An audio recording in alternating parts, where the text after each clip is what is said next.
most important way to basically raise a new generation that they understand the religion the right way. And that's why here in America, basically all the ideas that spread in the society come through the school. So always whatever they come up with, philosophy or whatever ideas, they take it back. They start from the school. They teach the kids these things. Like LGBT, as you heard about this new stuff, that they take it to the school, to the middle school. They teach the kids to be raised and believing in these things. Whether they are good or bad, that's a different thing. But I'm talking about how you can teach your kids the right way, of course, not the bad way. And that comes, that's the role of the masjid, of course, is to teach your kids, or to help you, of course. You have the role as a parent to teach your kids at home, but also we have a role here in the masjid to teach your kids as well. And that's why we have the Sunday school. Every Sunday we have the school that starts at 10:30 to about 11:30, which we pray the Dhuhr with the kids and we teach them how to pray as well. So that's why it is your responsibility as parents to teach your kids and bring them to the masjid. It's your, again, responsibility. So some, of course, they take this lightly. And you can ask, especially if your kids are still young. But you need to ask those who have kids that they grown up and what happened to them if they did not bring them to the masjid. So if you don't make that connection to the masjid with your kids, they will be lost in this society. This society, as you know, the temptation and the society and the teaching, how they teach kids, is amazing, of course, to the bad side. So that's why we have to work against that. And to work against that, we need to teach them the right thing, not the bad thing that they learn from the society. And it is your responsibility as parents to teach your kids at home, as I said, and also to bring them to the masjid. And we are willing, inshallah, to help you as well. Would you please move forward, so we have more space to those who are coming in the back. So as we are talking about to send the message to others, we have to understand ourselves and understand the message itself, because we cannot tell people to do something that we don't know what we are talking about. So that's why, as I said, the first thing we have to clean our misunderstanding about our religion, and also we have to be proud about our religion and about the message, because again, you cannot sell your message to others if you are not convinced with it first. It's like a salesperson. If you are a good salesperson, you have to know your whatever merchandise that you are selling. So you explain it to the customer. The same thing. So we have to know what we have, which is our religion. So we have to understand the right way first. The second, we have to be convinced that it is the right message. And after that, we can give it to others. So we can explain it to them and be proud of our religion as well. So if we talk about how the first generation of Muslims, how they spread Islam. So how they spread Islam is not just by fighting. They spread Islam by understanding the religion first and be proud of it. And we give you the story of one of the Sahaba, Rabi' ibn Amr, in the Battle of Al-Qadisiyah between Muslims and the Persians. And it was the big battle, of course. So before the battle, the leader of the Persian army, Rustum, called in Arabic, he called for Amr Sa'd ibn Abi Waqqas. He was the leader of the Muslims. So he told them to send delegates to talk, to see what's going on, and if they can resolve the issue without fight. So he sent many delegates and didn't work, and then he sent one called Rabi' ibn Amr, which is, again, he repeated almost the same as others. So we'll just talk about what he did and how he was proud of his religion. So So he went there, and he was the Bedouin, of course, very poor Bedouin, as we know, and he came to Persia like America now. Like you are coming from some poor country and coming to America, the same situation. So he's riding his horse, and he goes to where the Rustam, or the leader of the army, is sitting on the all the whatever good things that they have, and he starts walking again with his horse on the carpet. So they have carpet, which of course in Saudi and the Arabic Peninsula, the Arabs, they never saw carpet before. So now they are seeing these carpet or rugs, and he is walking on that with his horse, and all of his weaponry or arms on him. So the guards, they told him, wait, you have to wait here and take off your arms, and you cannot go meet with our leader with your arms. He said, well, you called me to come to negotiate, so if you don't allow me to stay as I am, I will go back. So they told him, okay. They asked the leader said, okay, let him in. So he starts walking on the carpet and poking the carpet with his arrow until he reached the Rustam, or the leader, and he told him, why you are coming? What do you want? So he told him, Allah subhanahu wa ta'ala sent us to take people from worshipping each other to worship Allah only. People, they are worshipping each other to worship Allah. And from ساعة الدنيا, من ضيق الدنيا لساعة الدنيا والآخرة. And from being living a hardship in this life, to open this life for them and live a nice way.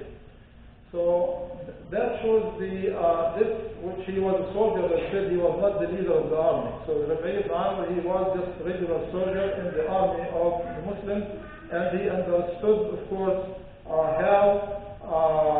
what kind of message he is carrying, and how to deliver the message with the crowd also, that you believe in the right thing and you defend the right thing as well. So that's why, again, when we look at the third generation, we know how they spread Islam, because they did it the right way. And if we follow their footsteps, also we will inshallah be able to continue the same message.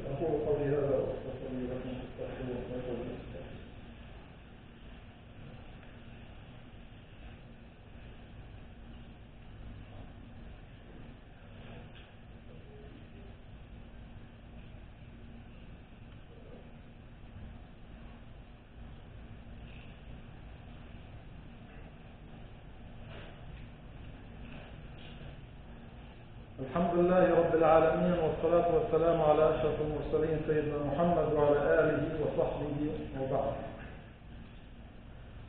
As we are talking about the role of the Muslim and the message of the Muslim, and we said the role of the Muslim is to be witness on others, and the message of the Muslim is basically to spread this message of Islam. And as we said, we have to first understand it correctly before we can give it to others. And we have to change ourselves to be, or to present ourselves in a good way to others as well, as Allah subhanahu wa ta'ala says, إِنَّ اللَّهَ لَا يُغَيِّرُ مَا بِقَوْمٍ حَتَّى يُغَيِّرُوا مَا بِأَنفُسِهِمْ. That Allah subhanahu wa ta'ala will not change you until you start changing yourself. Then Allah will help you on that journey of the change.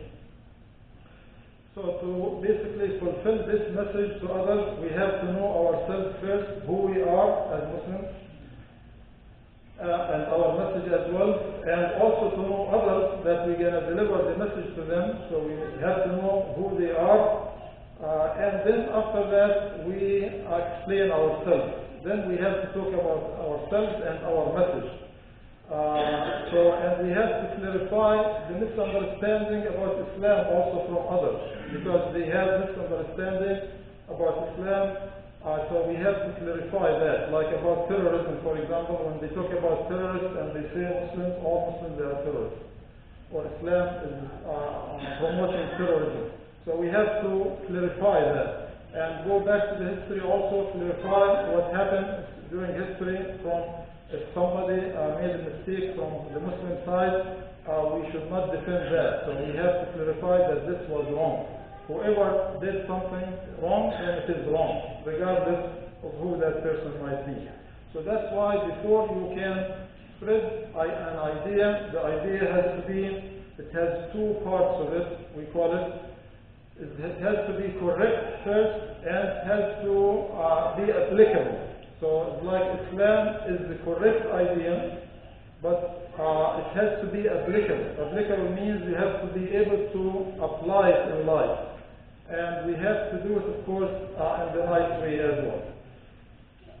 Before we finish, again, we remind you about kids. So the kids, as we said before, they are welcome to the masjid. All time and all kinds of kids from baby to whatever age, but with conditions. So please, again, follow this.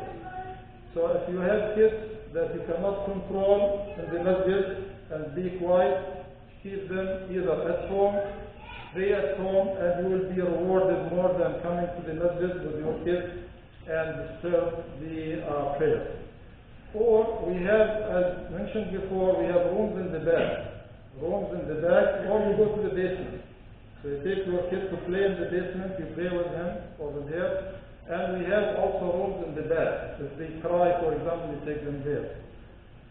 The second thing is, and that's, I'm talking about the private prayer and regular prayers as well. So those who bring their kids for regular prayer, the same rules.